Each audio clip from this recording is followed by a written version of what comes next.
This morning, as commencement season gets underway across the country, college campuses facing turmoil and tense protests. Columbia officially canceling its university-wide graduation ceremony, continuing with smaller-scale celebrations. This morning, Columbia University announced that their main commencement ceremony has been canceled and that the majority of its school-level graduation events have been moved off campus due to ongoing protests of Israel's war on Gaza. Now, the university said it made the changes in consultation with student leaders and would focus its resources on keeping its smaller graduation events safe, respectful, and running smoothly. Now, keep in mind that the main graduation ceremony typically features a speech by the university's president, Manoush Shafiq, and she is someone who is not really favored by the student body at the moment. And so I think they're partially doing this to save the humiliation that Shafiq would face, as students very likely would turn their backs on her or protest her speech as it happened. Now, most of the ceremonies that had been scheduled for the south lawn of the main campus, where the protest encampments were taken down last week, will now take place about 5 miles north at Columbia's sports complex. And the University of Southern California is another one of these campuses where protests had taken place. There had been an encampment on that campus, but USC had also announced that they were canceling their main graduation ceremony as well. And that followed their decision to cancel a speech from their valedictorian, who happened to be a Muslim student who they were worried might say something about Palestine during her speech. Yeah, you might be surprised about my reaction here. I got a couple apologies. One, I apologize to USC for canceling the valedictorian speech. I was livid about that, and I said, well, they're saying they might cause violence. I'm like, that's preposterous. She's on the side of peace and the Palestinians. So what are the Israeli families gonna attack? Or pro-Israeli families gonna attack? They're not gonna do that, that's crazy. Well, it turns out I was wrong. Here in LA, where USC is, that site did attack peace protesters at UCLA. And New York Times is a brilliant story that shows definitively, 100%, it was the pro-Israel side that viciously attacked the peace protesters, and their faces are on camera, and the LAPD is choosing not to arrest them. And whereas the very next morning, the victims were all arrested. So my point is, those vigilante thugs could just show up at USC and start beating the crap out of the peace side or anyone attending the graduation ceremony that they don't agree with, and apparently they're above the law. Pausing here to deliver some honest truth, as we do in our news coverage as well. TYT is facing challenges, guys, as the entire industry is. You know who could make the difference? You. If you hit the join button below, it's gonna make all the difference and keep us in business. We appreciate you, thank you. Well, to be fair to the LAPD, Cenk, LAPD is not really in the business of arresting anyone these days, so I'm not surprised. No, I hear you, except for the fact that they arrested 200 students the next day. I mean, yeah, the ones that were assaulted. Students, right? Yeah, I mean, if you support a Palestinian, that's the asterisk on LAPD will show up then. Yep. And only then. Okay. Now back to Columbia. Again, similar situation. The NYPD now has arrested hundreds of anti-Israel protesters with no evidence of any anti-Semitism, harassment, assault, etc. Because if there was, they would be charged with that, and they should be charged with that. But they have zero evidence of that. That's why no one's been charged with that. They've been charged with overstaying a protest, asterisk, against Israel. Okay, so now if Columbia does the commencement, the pro-Israel side could attack at any moment. Yeah, look, and the cops will be like, oh, have at it. In LA, the cops showed up and watch the pro-Israel side beat the living crap out of the peace protesters. Let me read a few excerpts from that New York Times investigation because it was thorough. And look, for anyone who's paying close attention, you already know these details, but it is nice to see a pro-Israel paper like the Times actually do this investigation and report the facts. Let's go to graphic 9 here, where the Times writes that a New York Times examination of more than 100 videos from clashes at UCLA found that the violence had been instigated by dozens of people who are seen in videos counter-protesting the encampment.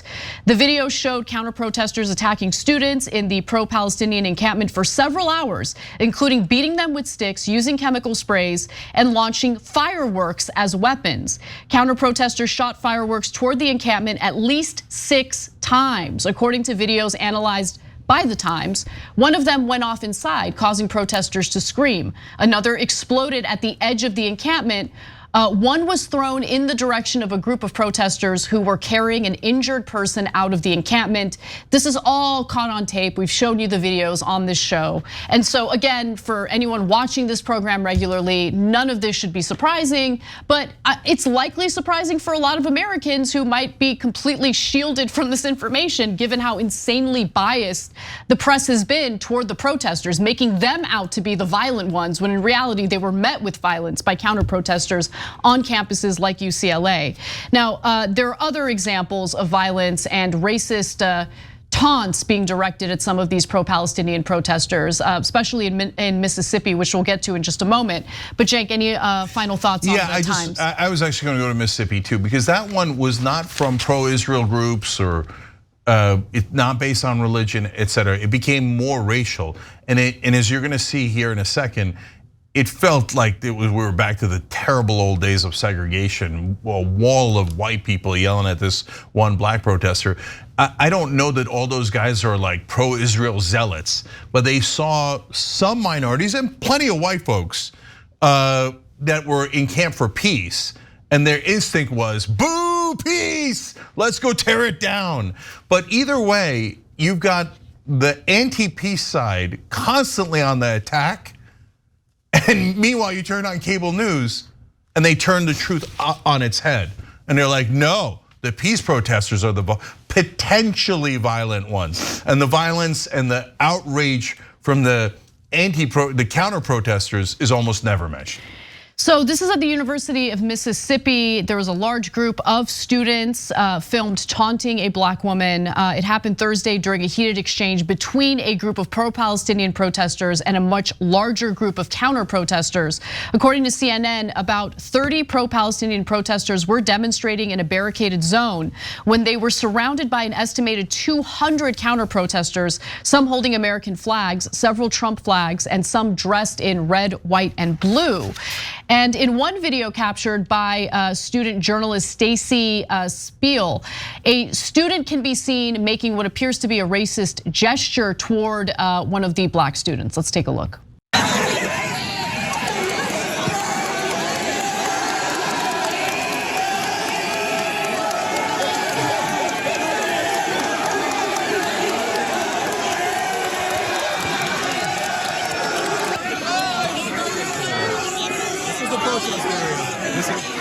What's that?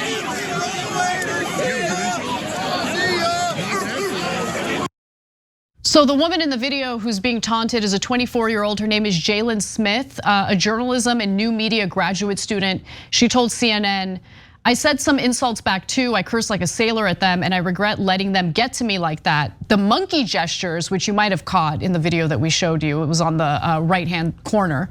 The monkey gestures and people calling me fat or Lizzo didn't hurt my feelings because I know what I am. I am so confident in my blackness. I'm so confident in my size, in the way that I wear my hair, and who I am. They do not bother me. If anything, I felt pity for them for how stupidly they acted." And so the student hasn't been, the student making the gestures, the disgusting, monkey gestures, hasn't been identified, but university officials say that at least one student's conduct or a student conduct investigation has been opened. They claim they're looking into it, and the boy seen making monkey noises has also been kicked out of his fraternity, Phi Delta Theta. But rather than condemning these disgusting, racist, threatening behaviors, Republican lawmakers, unfortunately, are backing the students who did the taunts. In fact, Representative Mike Collins of Georgia tweeted the following: "Ole Miss taking care of business."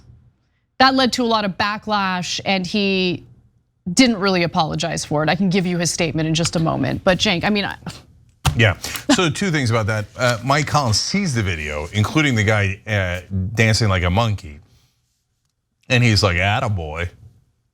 And that's who these Republican politicians are. Real free speech protectors. That's my second point. Yeah.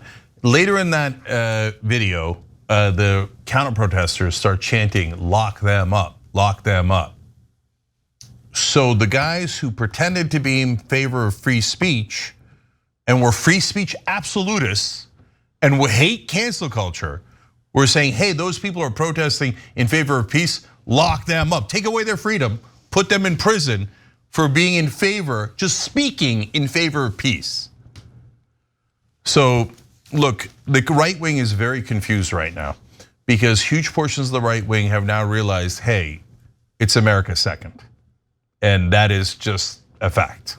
And everybody gets it. Like if you follow politics at all, everybody knows 320 people just voted for to make criticism of Israel illegal in America in the House. It's not unclear, but you can criticize America all you like, okay? So portions of the right wing have peeled off now and go, enough of this nonsense where we're in second place to this foreign country, right? But portions of the right wing are still like the ones in Mississippi. Oh, anyone's in favor of peace? Let's go lock them up. They don't agree with us. I don't even know I forgot what the question was. I know the answer is lock them up and take away all their freedom because we're in favor of freedom. So that's what you saw on display right there. Listen, there's nothing more un-American and unpatriotic than wanting to crush protesters who are literally protesting the conduct of a foreign government that's heavily funded through our taxpayer money. Thanks for watching The Young Turks, really appreciate it. Another way to show support is through YouTube memberships. You'll get to interact with us more. There's live chat emojis, badges. You've got emojis of me, Anna, John, JR. So those are super fun. But you also get playback of our exclusive member-only shows and specials right after they air. So all of that, all you gotta do is click that join button right underneath the video. Thank you.